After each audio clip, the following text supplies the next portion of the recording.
Je commence. Alors, bonjour à tous. Je ne sais pas si vous le saviez, mais le 21 mars dernier, donc dimanche, nous avons fêté la Journée internationale de la forêt. C'est une journée qui a été décrétée par l'Assemblée générale des Nations unies en 2012. Et c'est une journée qui est organisée sous l'égide de la FAO. Cette journée, c'est l'occasion de célébrer la forêt dans toute sa diversité et de nous faire prendre conscience de l'importance des différents types de forêts. À l'occasion de ces journées, les différents pays sont invités à engager des efforts à tous les niveaux, local, national, international, pour organiser par exemple des activités autour des forêts et des arbres, des campagnes de plantation d'arbres, etc. Chaque année, la journée a un thème particulier et cette année, pour 2021, le thème c'était « La restauration des forêts, une voie vers la reprise et le bien-être ». Clin d'œil évident à l'actualité. Pendant tous les confinements, 3 en l'occurrence, les personnes qui avaient une forêt ou un espace boisé dans leur périmètre autorisé, je pense, ont fait des jaloux, puisqu'ils pouvaient avoir la chance d'aller s'y promener, d'y trouver une bouffée d'oxygène et en quelque sorte une parenthèse loin de l'ambiance morose du confinement. Donc que ce soit pour aller respirer, pour aller au calme, pour aller se promener, faire du sport. Pour les amateurs de faune et de flore, je pense qu'on est tous amateurs de forêts, d'espaces boisés.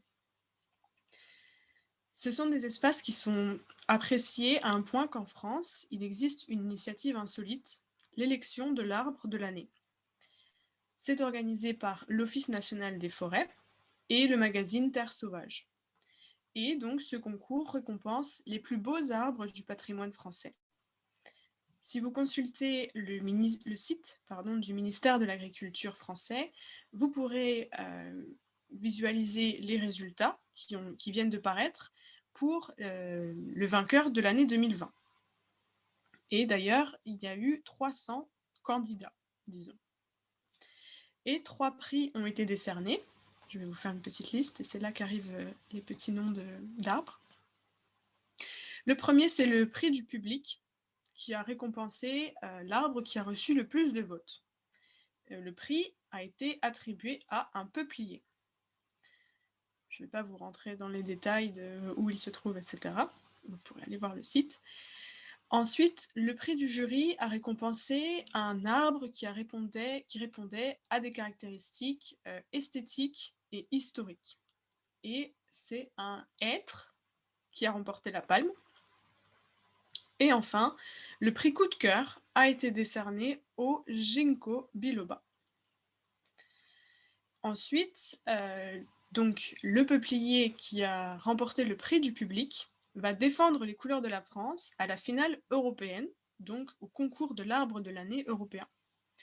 D'ailleurs, si vous souhaitez soutenir cet arbre, vous pouvez d'ores et déjà voter sur le site www.treeoftheyear.org. Et d'ailleurs, l'arbre n'est qu'à la 9e place, l'arbre français, donc je vous invite à vous mobiliser. Trêve de plaisanterie. Donc je n'ai pas besoin d'entrer en détail pour vous rappeler l'importance des forêts. Après tout, ce n'est pas pour rien que ces zones sont surnommées des poumons. Quand on pense à l'Amazonie, par exemple, on pense aux poumons de la Terre. Et comme vous le savez aussi, les forêts garantissent un environnement viable, agréable. Les arbres absorbent le CO2, qui évite ainsi le réchauffement climatique. Ils fixent le carbone de l'atmosphère, ils nous apportent de l'oxygène, ils agrémentent les paysages, ils inspirent les poètes et les peintres, ils permettent de réguler le débit des eaux, d'améliorer la fertilité des sols, d'éviter l'érosion. Bref, ils ont également une influence bénéfique sur notre santé physique et morale, et mentale surtout, et participent à la diversité biologique qui est indispensable pour l'espèce humaine, nous le savons bien. Et depuis des siècles, depuis toujours, l'homme a utilisé et exploité les ressources sylvicoles, et puis, jusqu'à récemment, personne n'a jamais protesté contre la déforestation, sauf peut-être quelques philosophes ou quelques poètes. Alors pourquoi cette relative bienveillance, jadis, envers les abattages de bois et leur commerce? Parce que jusqu'à récemment, finalement, ces activités étaient assez artisanales, à une échelle réduite, et les conséquences étaient assez discrètes, imperceptibles même. Mais évidemment, les temps ont changé, l'abattage est devenu industriel, et les contraintes écologiques actuelles nous invitent à remettre en question ce processus d'exploitation qui fonctionnait bien par le passé peut-être, mais qui n'est plus du tout adapté au mode de fonctionnement actuel. Peut-être qu'il y a un bénéficiaire à chaque fois, mais il y a de nombreux perdants. Alors comment tolérer, comment accepter que l'industrie du bois détruise, tue des êtres vivants sans pour autant tenir compte des services que ces êtres vivants nous rendaient? Je pense que cette industrie repose sur une comptabilité malhonnête, puisque lorsque la nature est détruite, nous perdons tous les services qu'elle assurait gratuitement.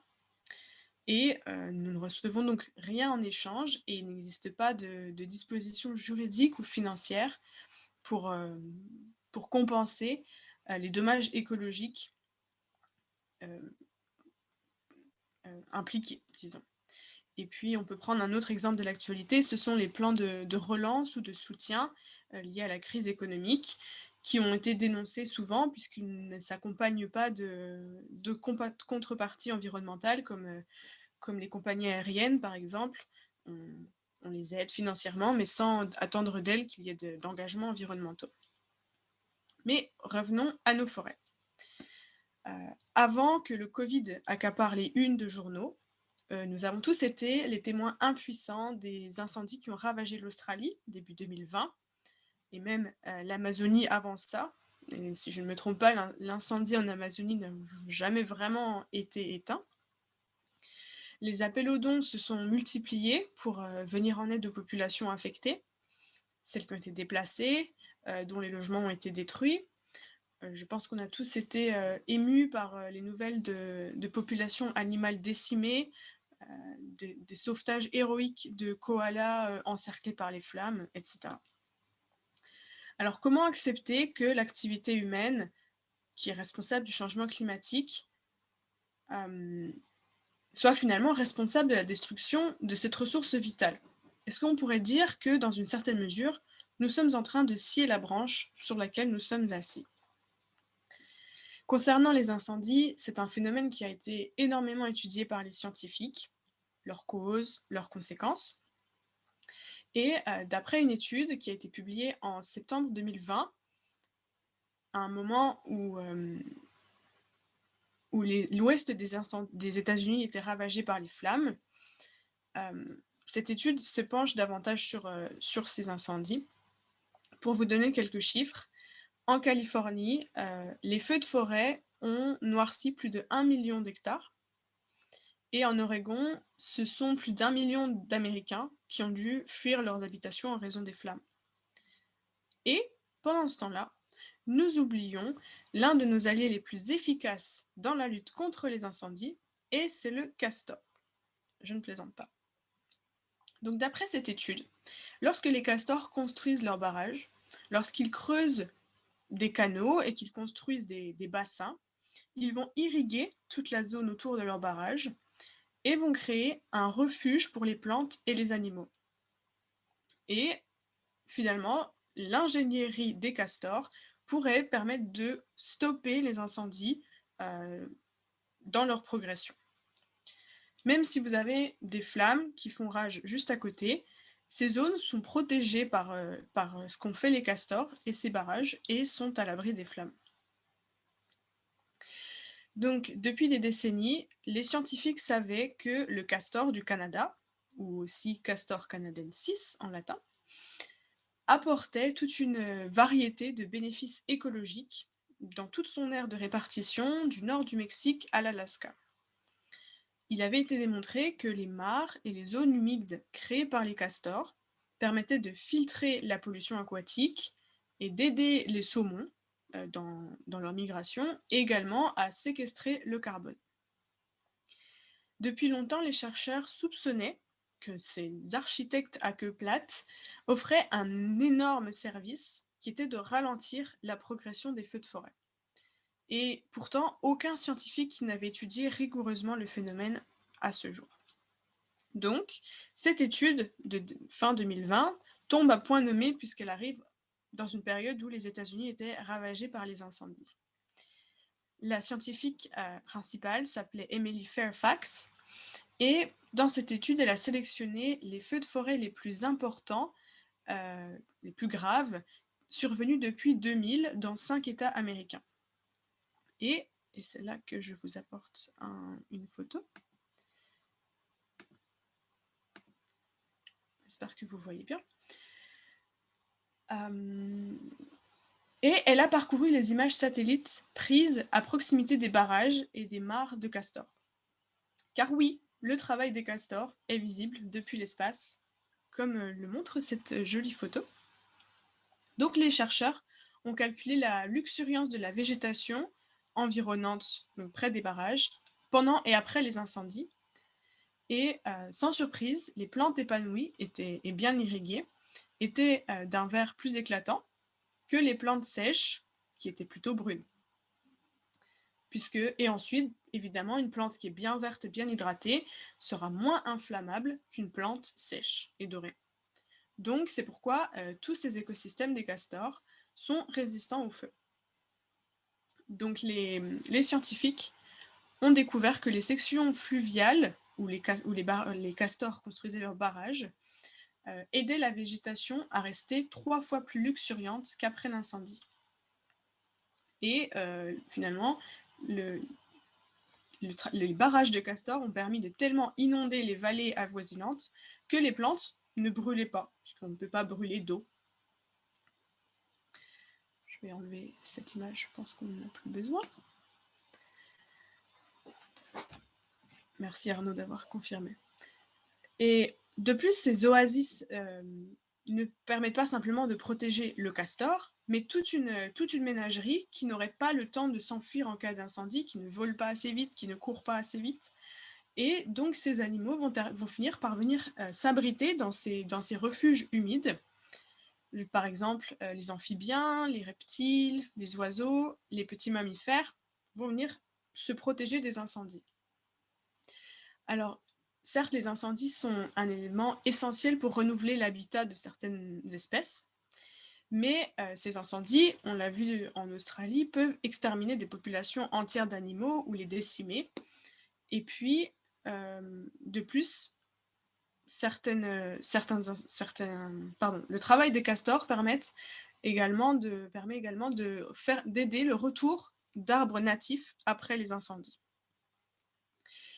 Et puis, pour les agriculteurs, c'est également un avantage s'ils veulent amener leur bétail ou cultiver, puisque on peut très bien y laisser le bétail dans les zones humides plutôt qu'aller les amener très loin pour les protéger.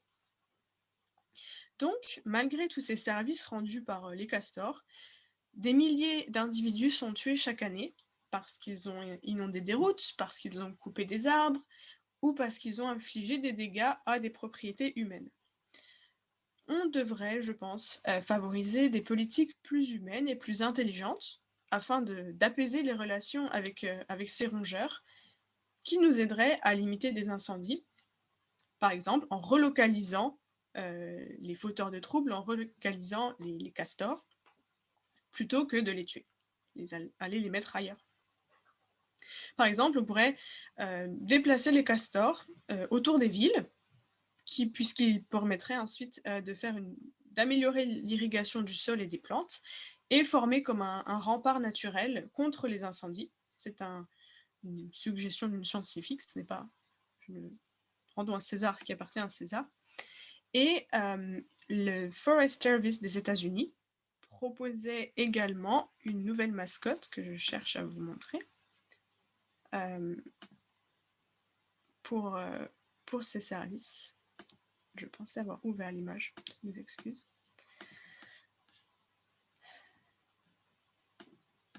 Bon, c'est ce qu'on appelle terminer n'importe comment. Voilà. Voilà la mascotte du Forest Service des États-Unis, Smokey the Beaver, Smokey le castor. Et sur cette note humoristique, disons, je termine ce discours. Merci de votre attention.